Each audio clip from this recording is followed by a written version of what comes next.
Station पर बैठे हुए थे। एक बुज़ुर्ग थे, काफ़ी बूढ़े थे, काफ़ी उम्र उनकी हो चुकी थी। वो आए और हमारे साइड से बैठ गए।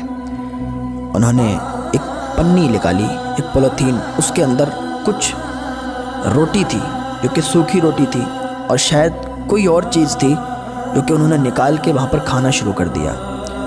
तो हमें लगा कि ये शायद भूखे हैं, तो हमारे पास एक मिठाई का डिब्बा रखा हुआ था।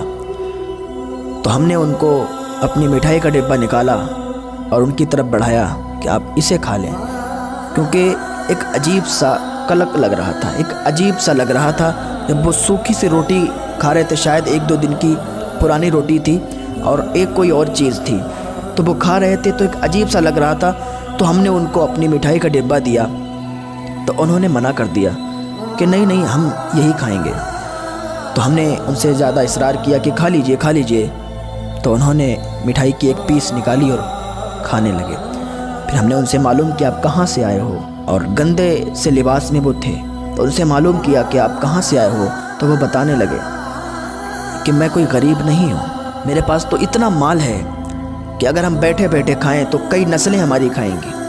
बहुत सी ज़मीन बताई उन्होंने, लेकिन हालत ऐसी थी उनकी कि बहुत ही गरीब, बहुत ही फटे हुए कपड़े। मैंने पूछा कि आप इस हालत में क्यों हैं? उन्होंने कहा हमारे बेटे ने हमको निकाल दिया। बहुत बड़े ज़मींदार थे, बेटे ने उनको उनके घर से निकाल दिया।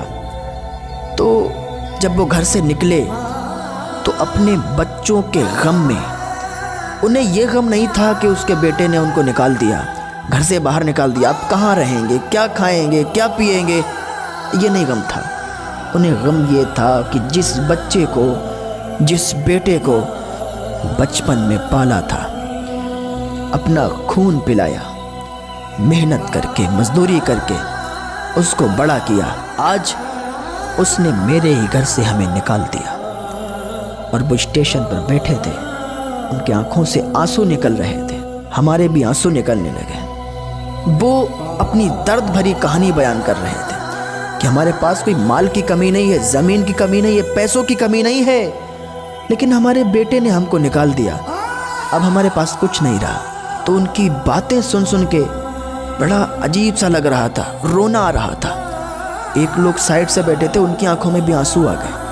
ये कोई मैं किस्सा कहानी नहीं बता रहा हूँ, मैं अपनी, जो मैंने अपनी आंखों से देखा है वो मैं बता रहा हूँ। लखनऊ की जंक्शन पर जो मैंने खुद देखा वो मैं बता रहा हूँ, अपनी आंखों देखी बात बता रहा हूँ, ये किसी की लिखी हुई बात नहीं बता रहा हूँ। तो वो औलाद जिसके माँ बाप उनके लिए पूरी ज़िंदगी कमाते हैं, मेहनत करते हैं, उन्हें बड़ा करते हैं, एक दिन वही उनको अपने घर से निकाल देते हैं, तो कल क़यामत के दिन वो क्या मुँह दिखाएंगे?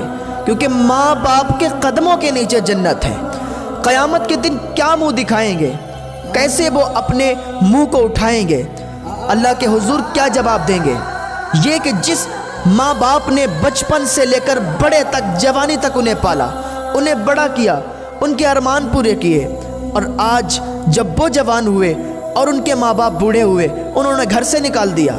जाओ जो मर्जी हो करो, जो चाहो करो, लेकिन याद रखो अल्लाह के हुजूर तुम्हें हाजिर होना है।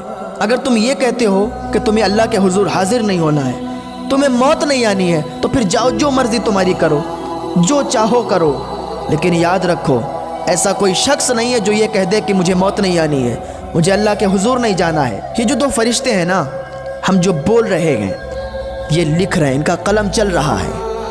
हम जो भी करते हैं इनका कलम चलता है, हमें नहीं दिखता है, लेकिन ये लिख रहे हैं।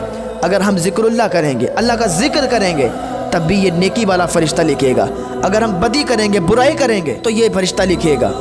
हालांकि हमारे जितने भी हम गुनाह करते हैं, जितने भी नेकियां करते हैं, ये सब इनका कलम चल रहा है, ये सब लिख रहे हैं। हम अगर अपने माँ बाप को सताएंगे, वो भी ये लिखेंगे।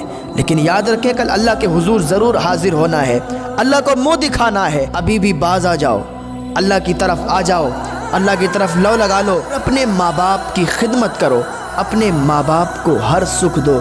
अल्लाह रब्बुल इज़्ज़त की बारगाह में दुआ है, अल्लाह हम सबको नेक अमल करने की तौफ़ीक़ अता फ़रमाए, वालिदैन की खिदमत करने की तौफ़ीक़ अता।